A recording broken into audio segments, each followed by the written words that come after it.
Commercial paper एक short term debt instrument होता है जो कॉर्पोरेशंस और फाइनेंशियल इंस्टीट्यूशंस ऑफर करती है मार्केट में, सिंपल गोल के लिए।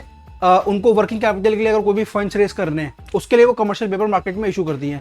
अब कमर्शियल पेपर की जो मैच्योरिटी होती है वो 1 साल से कम की होती है एंड यूजुअली इसकी जो फेस वैल्यू होती है उससे डिस्काउंट पे ही इसको इशू किया जाता है। अब जो कमर्शियल पेपर के ऊपर इंटरेस्ट रेट होता है वो वैरी करता है इशूअर टू इशूअर।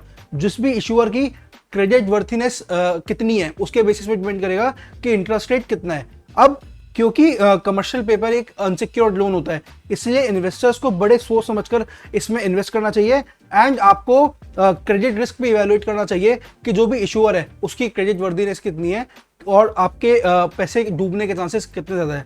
अब जो कमर्शियल पेपर होता है वो सेकेंडरी मार्केट में ट्रेड भी होता है एंड इन्वेस्टर उसको बाय और सेल कर सकते हैं। अब क्योंकि वो ट्रेड होता है, क्योंकि वो बाय और सेल हो सकता है, इसकी वजह से ऑब्वियसली उसकी लिक्विडिटी बढ़ गई एंड ये लिक्विडिटी ही रीजन है जिसकी वजह से ये इन्वेस्टर्स के लिए एक बहुत ज़्यादा अट्रैक्टिव इन्वेस्टमेंट ऑप्शन बन जाता है।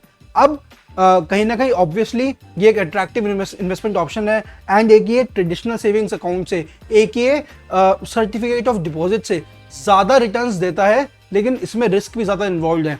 तो जैसे किसी भी इन्वेस्टमेंट के साथ होता है वैसा ही इसके साथ भी है कि आपको बड़े सोच समझकर इस पे इन्वेस्ट करना है क्योंकि इस पे रिस्क ज़्यादा है। अगर आप ज़्यादा रिस्क लेना चाहते हो तो आप कमर्शियल पेपर में इन्वेस्ट कर सकते हो, वरना आप certificate of deposits, fix deposits की तरफ भी जा सकते हो। जैसे जैसे आपका रिस्क बढ़ेगा वैसे वैसे रिटर्न के चांसेस भी बढ़ेंगे, लेकिन आपको ये देखना है कि आपको एक गारंटीड रिटर्न चाहिए या थोड़ा सा रिस्क लेके आप ज़्यादा रिटर्न्स कमा सकते हो।